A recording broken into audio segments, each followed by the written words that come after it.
The State Museum of Pennsylvania, which neighbors the state capitol building in Harrisburg, is one of several locations maintained by the Pennsylvania Historical and Museum Commission, which has more than 4 million artifacts in its possession.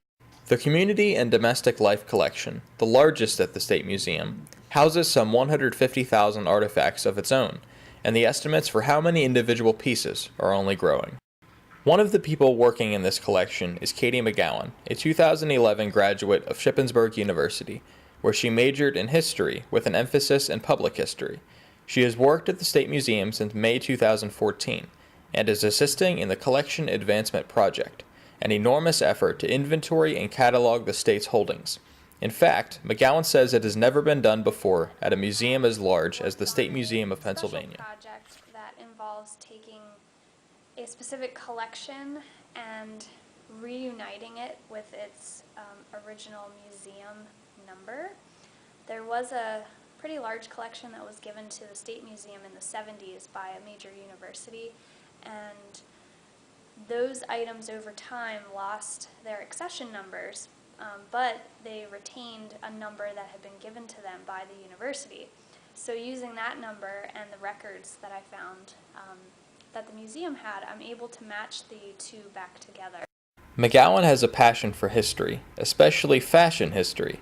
In the Community and Domestic Life collection, tens of thousands of pieces of clothing, including rather fascinating pieces such as a collection of every Pennsylvania governor's wife's dress, aside from the current administration's, allows McGowan to focus on her specialty. And the textiles. I've actually been able to identify some 18th century clothes, which are really exciting because they don't often show up in museum collections. The older a piece of clothing is, the less likely it is to survive. So I've been able to find some of those and say, hey, this is actually 18th century, this is important, we should do something about it. I am partial to that, but I pretty much like everything. Many of the items that were deemed important, says McGowan, are housed in a large refrigerated storage room, kept at a temperature around 50 degrees. Dresses, quilts, furs, hats, and other accessories are commonplace, though there are some rarer items, such as human hair. And speaking of hair, McGowan said that recently, someone found a lock of George Washington's hair as a result of taking part in what she calls dumpster diving. I call it dumpster diving, and I'll just go through and I'll open up a cabinet or I'll open up a box, and I just like to find out what's inside, because there's always that time where you find something that's like really, really spectacular. Though she said it doesn't have to necessarily be an object as big as George Washington's hair, she said she enjoys finding unique objects that tell intricate stories, small pieces that when put together tell the larger stories of history.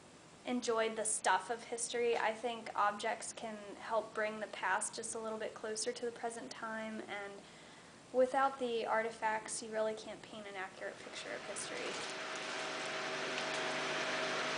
For the SlateOnline.com, I'm Codie Eash.